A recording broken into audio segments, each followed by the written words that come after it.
പല സംസ്കാരങ്ങളുടെയും കഥ പറയുന്ന മറ്റനേകം ചരിത്രങ്ങൾ ഉറങ്ങുന്ന കൊച്ചിയിലെ ചില കാഴ്ചകളും വിശേഷങ്ങളും നമുക്ക് കാണാം. കൊച്ചി സീരീസിലോട്ട് സ്വാഗതം.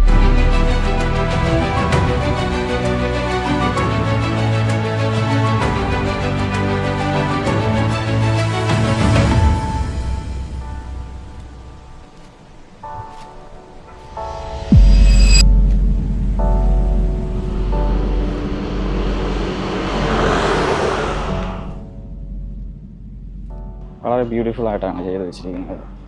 മെനു ഒക്കെ വെളിയിൽ തന്നെ വെച്ചിട്ടുണ്ട്, നമുക്ക് കാണാൻ പറ്റും.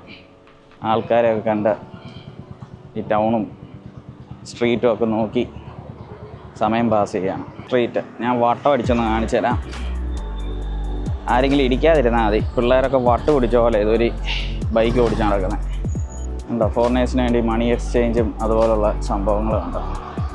ലോ ഫേസ് കഫേ, ഇതൊരു മിനിമലിസ്റ്റിക്കാണ്. ഇങ്ങോട്ട് പോകുമ്പോൾ ഫോറിൻ സ്റ്റൈലിൽ നിന്ന് നാടൻ സ്റ്റൈലിലോട്ട് മാറിക്കൊണ്ടിരിക്കുകയാണ്. ഇവിടെ പീറ്റർ സില്ലി സ്ട്രീറ്റ് ഉണ്ട്, അവിടെയാണ് ഞാൻ സ്റ്റേ ചെയ്യുന്നത്. ബങ്ക് ഹൗസിൽ ഞാൻ നേരത്തെ ഒന്ന് സ്റ്റേ ചെയ്തിട്ടുണ്ട്. കൊള്ളാം, ബെറ്ററാണ്. അതുകൊണ്ടാണ് വേറൊന്നും ട്രൈ ചെയ്യാതെ ബങ്ക് ഹൗസ് പിന്നെയും ട്രൈ ചെയ്തത്. ക്രിസ്മസ് ഒക്കെ വരുന്നതുകൊണ്ടാവാം ക്രിസ്മസ് തീമിലാണ് പല സ്ഥലങ്ങളിലും ഡെക്കറേറ്റ് ചെയ്ത് വെച്ചിരിക്കുന്നത്. മണി 3:30 ആയുള്ളൂ. ഇനിയും അരമണിക്കൂർ തള്ളി നീക്കണം.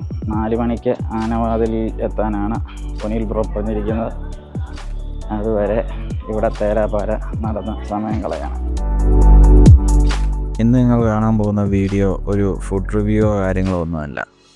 കൊച്ചി ഉണ്ടായ കാലം മുതൽ തന്നെ നിങ്ങൾക്കറിയാവുന്നതോ അറിയാത്തതോ ആയ ചില ഫുഡ് ഡെസ്റ്റിനേഷൻ പരിചയപ്പെടുത്തുകയാണ് ഇന്ന് ചെയ്യുന്നത്.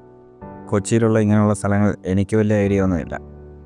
അങ്ങനെ ഐഡിയ ഉള്ള ഒരാളുണ്ട്, അയാളാണ് FC ബോയ് അല്ലെങ്കിൽ ഒനീൽ സാബ്. ആദ്യം അദ്ദേഹം ഞങ്ങളെ കൂട്ടിക്കൊണ്ട് പോയത് ഒരു ലസ്സി ഷോപ്പിലോട്ടാണ്. അവിടെ നിന്ന് നമുക്ക് തുടങ്ങാം. ഇത് മാഗ്നറ്റ് ആണ്. Okay. No, technologically very blind. So ഈ ഏരിയ ആക്ച്വലി ഗുജറാത്തി റോഡാണ്. നമ്മുടെ ഇവിടെ ഇപ്പോൾ കറൻ്റ്ലി ഞങ്ങളുടെ ഏറ്റവും ലോക്കൽ ആയിട്ടുള്ള വെജിറ്റബിൾ ആൻഡ് ഫ്രൂട്ട്സ് മാർക്കറ്റ് ഇതാണ്. സോ കൊച്ചിയിലുള്ള ഏറ്റവും എറണാകുളം മാർക്കറ്റ് കഴിഞ്ഞ് കഴിഞ്ഞാൽ പിന്നെ നമുക്ക് ഇവിടെയാണ് കിട്ടുക.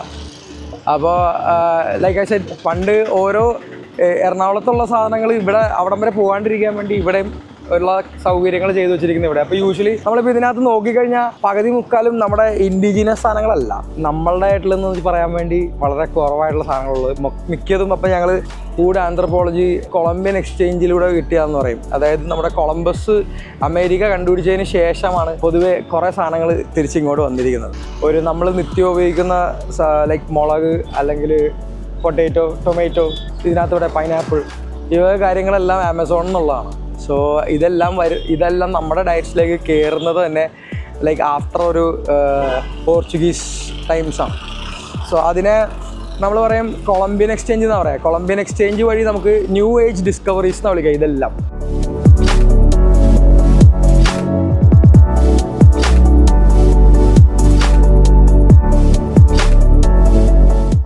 ഇതായിരുന്നു മെയിൻ ഷോപ്പ് കുറേ കാണുന്നുണ്ട്. അപ്പോൾ അത് പിന്നീട് ഇപ്പോൾ ഇത് ആയിട്ടിപ്പോൾ ഒരു 2 വർഷമായി കാണും. ഇപ്പോൾ ഫുൾ ഫ്ലെഡ്ജ് ആക്കിയിട്ട് 2 വർഷമായിട്ടുണ്ടാവും. ഈ ബിൽഡിംഗ് എടുത്തിട്ട് 2020 ശേഷമാണ്. അതിനുശേഷം എനിക്ക് തോന്നുന്നു ഇപ്പോൾ മൊത്തത്തിൽ ഇങ്ങോട്ട് മാറിയത് എനിക്ക് തോന്നുന്നു കഴിഞ്ഞ 2 ദീപാവലിയായിട്ട് ഇവിടെയാണ്. മെരുകു തോടസ മിക്സ് കറക്കെ കുച്ച് ചീസ് ചെയ്യും. പിന്നെ ഞങ്ങൾ ചെന്നത് ശാന്തിലാലിലോട്ടാണ്. അവിടെ ചെന്ന് പലതരം ഗുജറാത്തി സ്വീറ്റ്സും പല വിഭവങ്ങളും ഞങ്ങൾ കഴിച്ചു. എനിക്ക് നേരത്തെ ശാന്തിലാൽ അറിയാവുന്നതാണ്. അവിടുന്ന് പല ഭക്ഷണങ്ങൾ നേരത്തെയും കഴിച്ചിട്ടുണ്ട്, ചായ കുടിച്ചിട്ടുണ്ട്. അവിടുത്തെ ചായ വളരെ നല്ലതാണ്.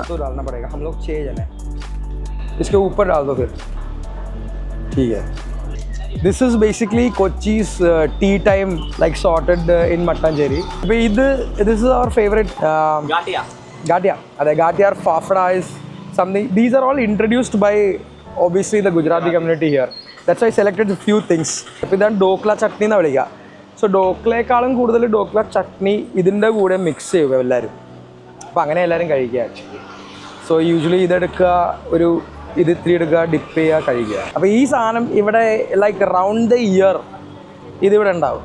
അതുപോലെ പലതരം ഗുജറാത്തി സ്നാക്സും കാര്യങ്ങളും ഉണ്ട്. അവിടുത്തെ ഗാട്ടിയ എടുത്ത് പറയേണ്ട ഒന്നാണ്. ഒനീലിനെ അവിടുത്തെ ഓണറുമായിട്ട് നല്ല കമ്പനിയാണ്. പുള്ളി അവരുമായിട്ട് എന്തൊക്കെയോ കുശലങ്ങളും കാര്യങ്ങളൊക്കെ പറഞ്ഞ് നിന്നു. So that was initially ഒരു like say ഒരു ചായക്കട പോലെ ഒരു ഫീലിംഗ് ആണ്, more than a sweet shop. So when people came here, they're like, "This is sweet shop." I'm like, no, ചായക്കട ആണ്. That side is where you see actually the tea shop. You're not able to manage the crowd both separate. But that's good. That's a good headache, no? That's a good problem to have. I'm already lost my head. Yeah.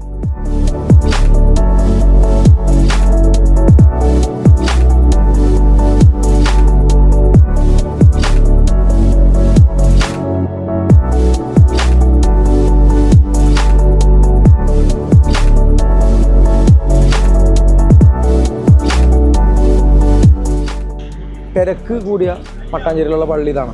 Mahendra പള്ളി എന്നാണ് ഇതിൻ്റെ പേര്. അസ്സലാമു അലൈക്കും. നമുക്ക് ഒരു 1 2 3 4 5 6 കാവ. ഇനി നമുക്ക് കാവ പരിചയപ്പെടാം. അറബികൾ കുടിക്കുന്ന കാവയല്ല ഇത് കൊച്ചിക്കാരുടെ സ്വന്തം കാവയാണ്. ഒനീൽ പറഞ്ഞറിഞ്ഞ് ഞാനിത് ആദ്യമേ അറിയുന്നത്. ഞാനും അത് ട്രൈ ചെയ്ത് നോക്കി. എനിക്കതൊരു മരുന്ന് പോലെയാണ് തോന്നിയത്. എനിക്ക് കുറച്ച് തൊണ്ടയിൽ വേദനയും ചെറിയ ജലദോഷവും ഒക്കെ ഉണ്ടായിരുന്നു. അത് കുടിച്ച് കഴിഞ്ഞപ്പോൾ നല്ലൊരു ആശ്വാസം ഉണ്ടായിരുന്നു. അതിലെന്തൊക്കെയുണ്ടെന്നുള്ളത് ഞാൻ പറഞ്ഞു തരുന്നില്ല, നിങ്ങൾ തന്നെ ഡയറക്റ്റ് വന്ന് ട്രൈ ചെയ്ത് നോക്കി രുചിച്ച് മനസ്സിലാക്കുക. ദുൽഖർ സൽമാൻ എന്നിവ അല്ലെ സൗബിൻ ആരൊക്കെ വന്നാലും വരുന്ന പള്ളി ഇതാണ്. ആരൊക്കെ വന്നാലും വരുന്ന പള്ളി ഇതാണ്. കൊച്ചിയുടെ കഥകൾ ഇവിടെ ഒന്നും തീരുന്നില്ല. കൊച്ചിക്ക് ഇനിയും കുറേ കഥകൾ പറയാനുണ്ട്.